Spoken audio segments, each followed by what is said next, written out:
Olá pessoal, o Johnny aqui, tudo bem com vocês? Bom, no último vídeo eu resolvi o exercício do Pangram, que é esse que está aqui na tela, e faltou alguma coisa no final, né? Que a normalização da string não estava saindo do jeito que eu esperava. Eu falei que ia acontecer uma coisa e isso não aconteceu. Bom, é, eu encontrei o problema. E é um problema bem simples, mas que acontece direto. Como programador, eu já vi esse tipo de erro acontecer várias vezes, eu já cometi ele várias vezes.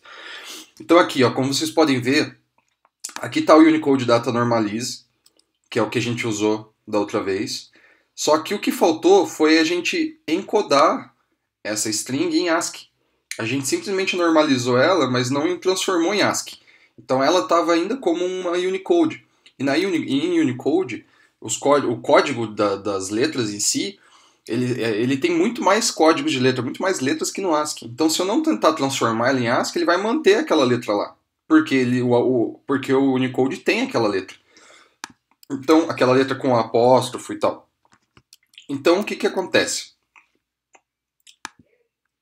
Eu vou executar isso aqui para demonstrar que, na verdade,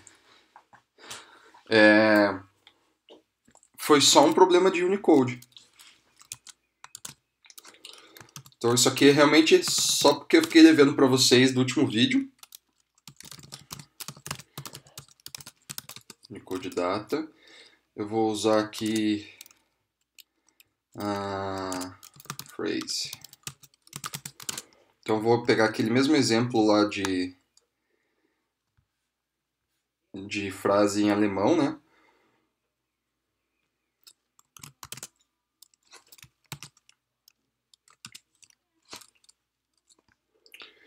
Ele sempre quebra aqui porque ele tenta colar com duas linhas.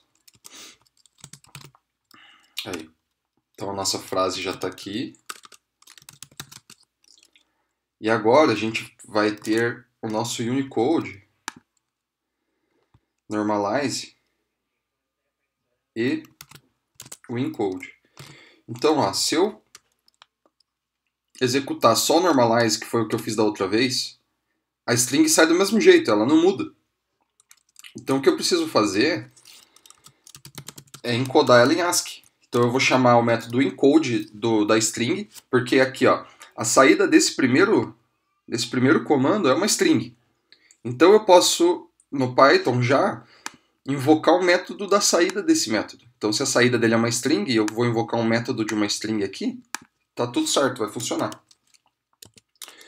Então aqui eu vou chamar o método encode para ASCII, vou tentar encodar para ASCII. E aqui eu vou passar o comando ignore, que é para os erros. Se acontecer alguma falha, alguma coisa, ele tentar fazer alguma coisa. No nosso caso aqui eu vou mandar ele ignorar, porque a gente não vai ter nenhum problema de erro aqui, porque não tem nada muito absurdo na frase. Então, ó, agora que eu rodo o Unicode, você pode ver que ele saiu a string normalizada do jeito que a gente esperava. Ó. O O com um apóstrofo saiu só O A também, o U também. Ó, essa letra aqui, que eu não sei qual é, ela foi arrancada da string. Ela não tem uma equivalente direta em ASCII. Então ela não é um equivalente a um B, por exemplo. Embora pareça. Então foi basicamente isso. Esse foi o probleminha que faltou resolver. Então agora que ela está em ASCII, se eu deixo ela aqui na minha solução como ASCII, ela vai funcionar do mesmo jeito que ela funcionou sem o ASCII, porque agora ela é verdadeira, ela é igual a outra, tanto tanto tanto a representação dela visual que a gente está vendo, quanto a parte interna dela, o valor dela interno realmente é o mesmo também. Então, eu vou rodar os testes de novo só para... Deixa eu sair aqui e entrar no Pangram. Python 3, Pangram, teste. Opa. Pangram.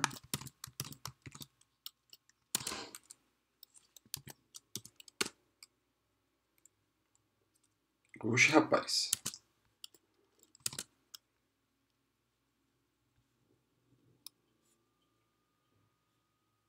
Falhou 4 testes. Encode.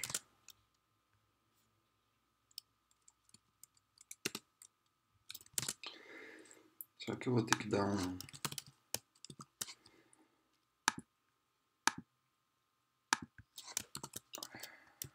Será que eu vou ter que forçar ela a virar string de volta?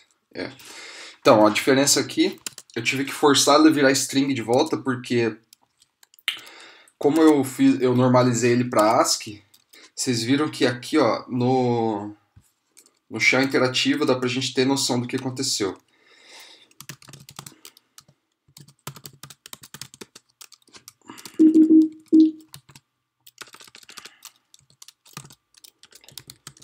Vou montar aqui de volta o exemplo rapidinho só para demonstrar o que aconteceu.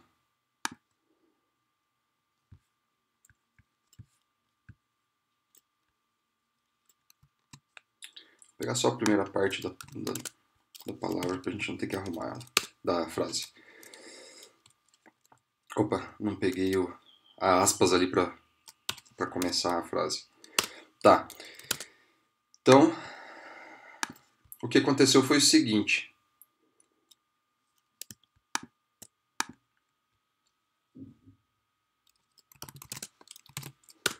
Ó, você pode ver que a saída aqui, ó, tá um B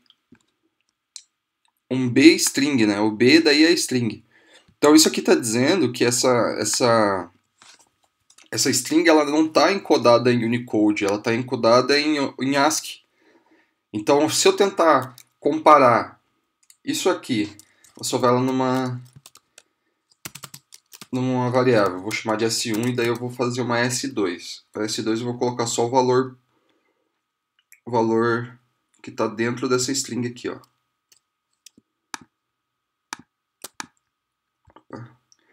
Importante saber que no Python 3 as strings elas são em Unicode por padrão.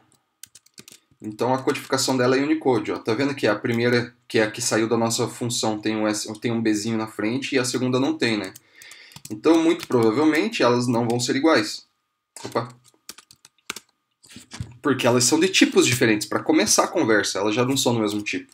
Então se eu der aqui type S1, ela é em bytes, é um array de bytes. E se eu der um type tipo 2, opa, S2, ela é uma string. Então a diferença básica é essa, elas não são nem do mesmo tipo, por isso que falhou. Então aqui eu coloco um string na frente, que eu estou fazendo um casting, eu estou transformando essa string, esse S1, numa string.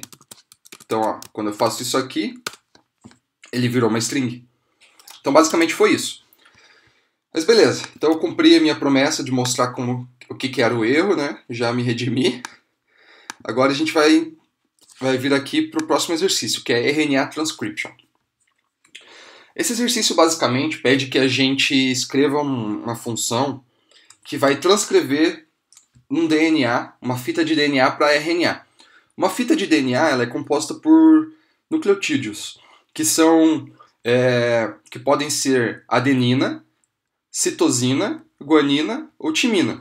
E um RNA ele pode ser adenina, citosina, guanina e uracil. Então no RNA não tem a timina e tem o uracil.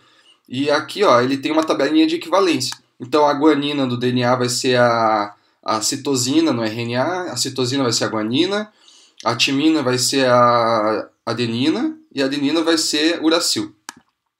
Então beleza, o que a gente precisa fazer? Da primeira vez que eu tentei resolver esse exercício, eu cometi um engano, porque assim, eu tentei fazer um dicionário em Python que contendo essas transcrições aqui, e eu usei um método do Python, um método do dicionário de Python que chama itens no Python 3, e no Python 2 o equivalente dele é o iterItens, que ele vai iterar entre os itens, ele vai criar um iterador entre os itens do dicionário e vai me retornar a chave valor numa tupla. E daí eu peguei e fiz isso. E daí eu percorri o meu mapa, o meu dicionário de chaves equivalentes e substituí ele no,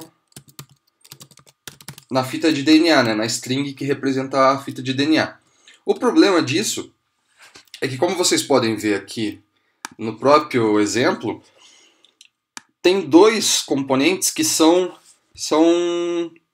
contrários, digamos assim. O G vira C e o C vira G. Então o que acontecia? Quando eu rodava para a chave, para a primeira posição no meu dicionário, ele trocava todos os G por C. Aí quando eu rodava a segunda, ele trocava todos os Cs por G, inclusive os que vieram da primeira. Então, tipo, no final eu só tinha G, não tinha nenhum C na minha fita de RNA. Então, basicamente, foi um erro bobo, mas que pode acontecer. Porque se você não prestar atenção no que a saída daquele método vai fazer, você pode se perder. Então, eu vou tentar implementar ele aqui de volta, só para vocês verem o que eu estou falando, o equivalente do que eu estou falando. Então, o método que ele espera encontrar ali é o toRNA. Então, a gente vai definir ele. Então, a gente vai receber uma fita de DNA como uma string, né? E aí ele vai comparar aqui. Então, beleza. A primeira coisa que eu vou fazer é um dicionário com as transcrições. Então, eu vou chamar ele de transcription. E vou escrever aqui as transcrições. Então, vamos pegar nosso exemplo aqui de volta. Ó. GC, CG. Vou copiar isso aqui, deixar aqui embaixo só para eu colar ele, depois eu tiro. Então, ó, o G vai virar C, o C vai virar G, o T vai virar A,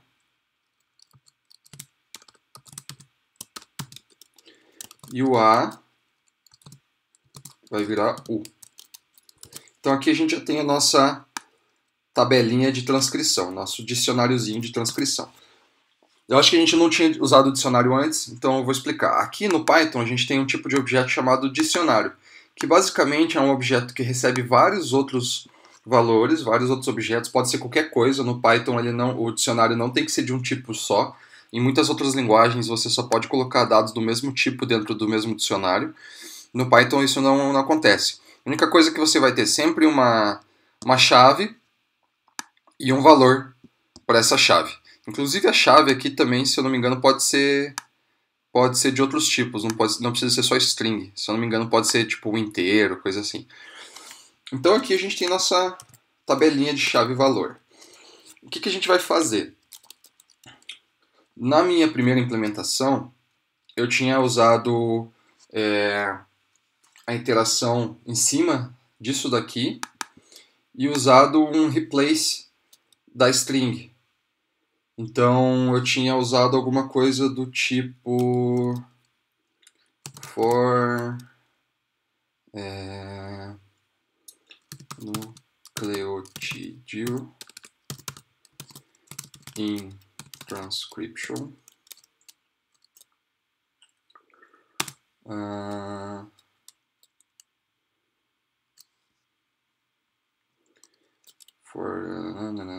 eu dou um DNA.replace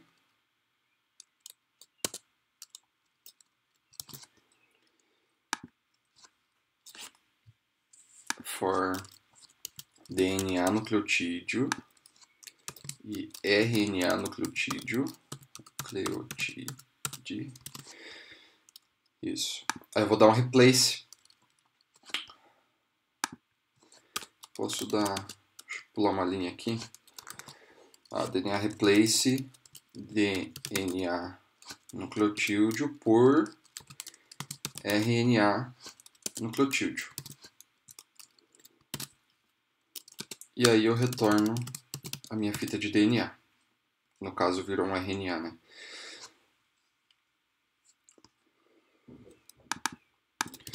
É até melhor eu salvar esse DNA num RNA, numa variável RNA, só para deixar mais explícito do que está acontecendo. Mas aqui eu vou deixar assim por enquanto, só para testar. Então, vamos sair daqui e ir lá para o RNA.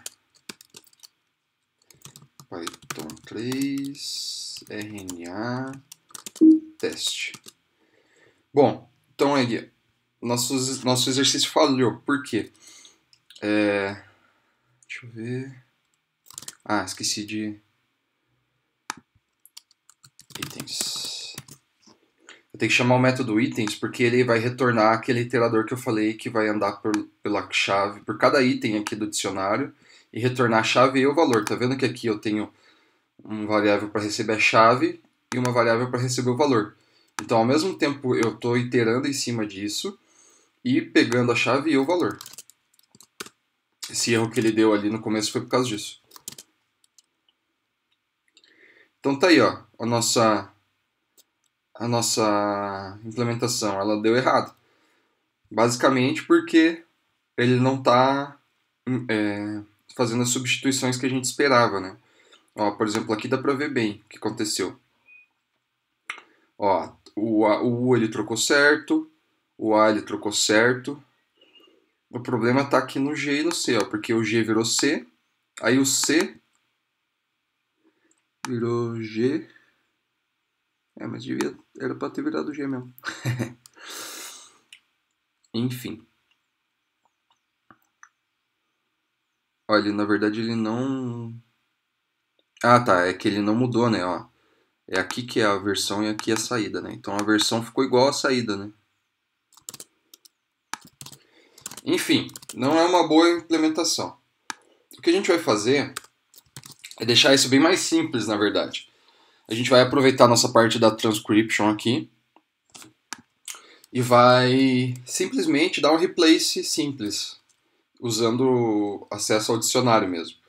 Então o que a gente vai fazer? A gente vai retornar uma string e nessa string a gente vai dar um join nela.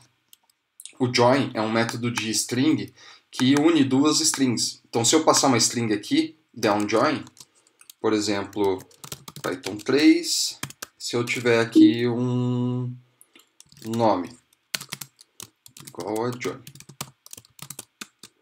e aí sobrenome igual a Wellington.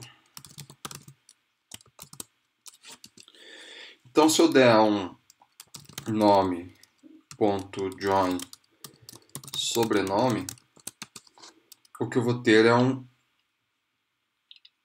Oxi.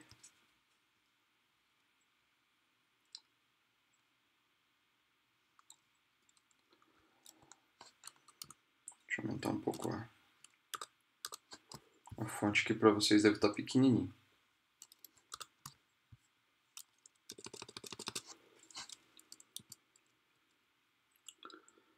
Ele deu o join em cada letra. Que engraçado. Enfim, mas o efeito que a gente vai ter lá é esse aqui, ó. A gente vai dar join numa string vazia. Então o que ela vai fazer é adicionar a string inteira que estava no nome nessa string vazia.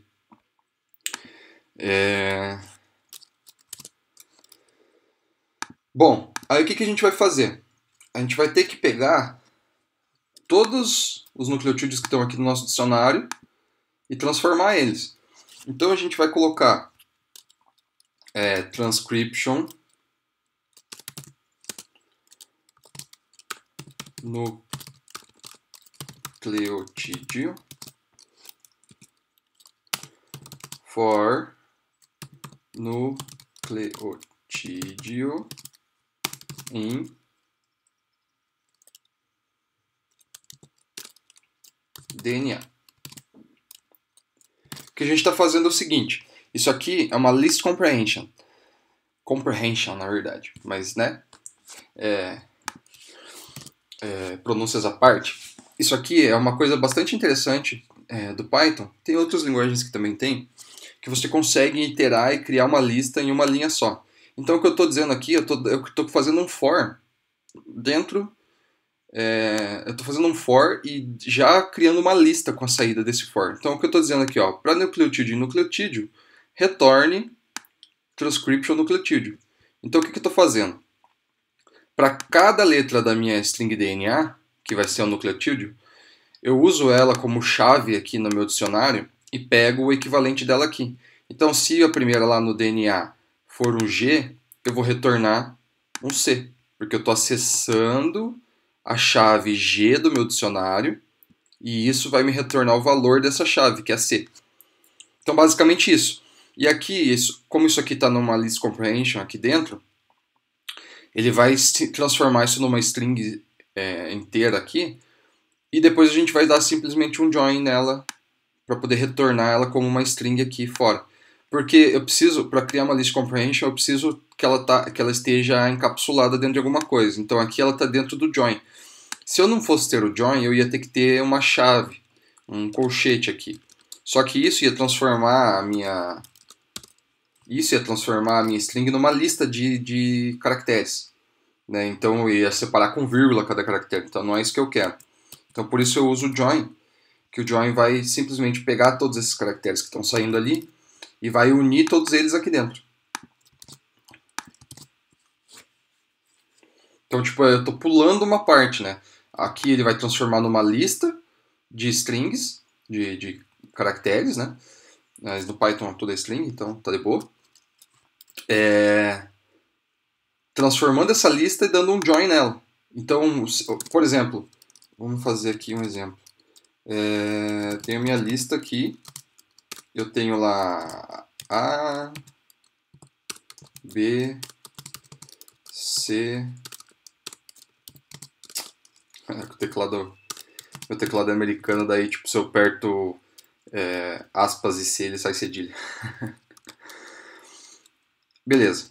Então essa é a minha lista. É isso que sai aqui dessa parte. Essa parte vai retornar uma lista de strings. E aí quando eu dou um join, então eu dou um string vazio e dou um join na minha lista, o que ele faz é pegar todos os caracteres dessa lista e unir eles numa string. Que é justamente o que a gente precisa para que a nossa saída seja uma string inteira de volta. Então aqui agora a gente roda os testes. Vamos ver. Vamos ver se não tem nada de errado. Tá aí, passou todos os testes. Então aqui agora, só dar mais uma olhadinha nos testes que a gente passou bem rapidamente no começo. O que ele está fazendo simplesmente é assegurar de que quando eu entro uma letra, a equivalente dela sai, né? A parte RNA dela sai, e aqui é um pedaço de uma fita de DNA mais compridinha, né? Então é basicamente isso. Esse teste era bem fácil, né? Esse é um exercício bem fácil, mas deu para aprender coisas legais. A gente não tinha visto ainda dicionários. E vocês também puderam descobrir como que é uma list comprehension, né? Que é uma coisa bem legal. Deixa eu ver se eu faço mais um exemplinho de list comprehension e daí a gente finaliza. Só para ficar bem claro. Ó, eu vou colocar aqui.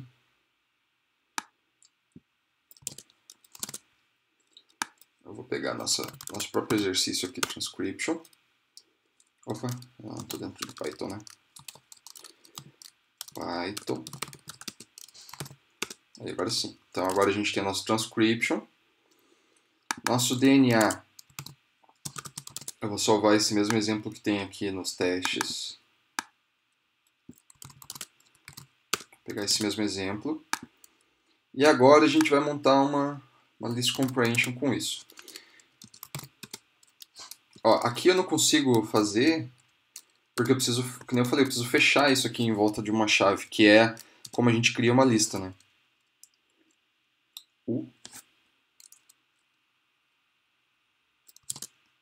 Ah, não, peguei a parte errada.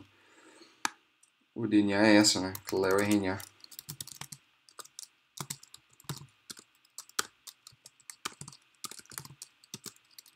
Tá.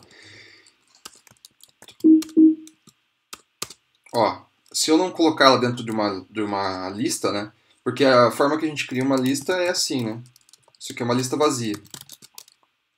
Então, se eu não colocar essa sintaxe aqui dentro de uma lista, ele dá syntax error, porque ele não sabe o que significa isso. Você tem um negócio aqui antes de um for, mas o for devia estar no começo da linha, né? Então, tipo, ele não sabe que isso aqui é uma list comprehension. Então, se você fecha ela em volta dos colchetes, daí ele sabe. Só que como a gente estava usando o join,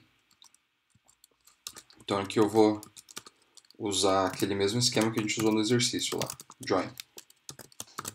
O join automaticamente transforma essa iteração ali dentro numa list comprehension. Não é ele que transforma, na verdade, mas como a execução está aqui dentro, ela está fechada aqui dentro, ela se torna uma list comprehension. Então, tipo, é a mesma coisa que se eu fizesse isso aqui, ó.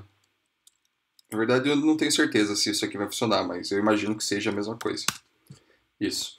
Então, a mesma coisa do que eu colocar o colchete ou não, porque ele já está ali fechado em volta dentro do join. Então, basicamente foi essa nosso exercício, bem simples, né? Tô até achando estranho que os exercícios ficaram simples depois do clock, que foi um exercício bem mais complexo. Então, vamos enviar. Submit. RNA transcription.py. Beleza, agora aquele mesmo esquema, né? Agora a gente já tem aqui acesso à nossa solução lá no site. Vai poder ver a solução de outras pessoas também, discutir. É que ele fica perdendo o meu login, não sei porquê. Tem que toda hora logar de volta.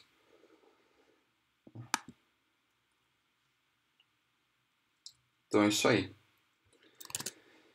Agora a gente vai pegar o próximo exercício.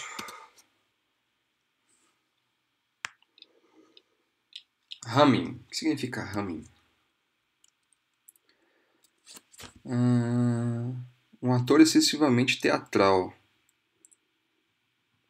Ninguém é tão emocional do que a hum on the witness stand. A hum pra mim é pernil ou presunto.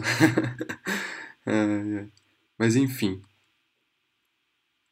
A gente vai descobrir o que é o exercício humming no próximo vídeo. Então é isso, galera. Obrigado por assistir o vídeo. Espero que você tenha aprendido alguma coisa com esse vídeo, que tenha gostado. Se você gostou, se te ajudou em alguma coisa, deixa um comentário, deixa um like, se inscreve no canal, compartilha, que isso é bem importante para que eu continue fazendo os vídeos, né? Porque assim, se eu vejo que as pessoas têm interesse nos vídeos, eu vou me sentir mais motivado também para fazer esses vídeos. Então isso é bastante importante para que os vídeos continuem. Então obrigado, galera, bons estudos e até mais. Te vejo no próximo vídeo, Humming.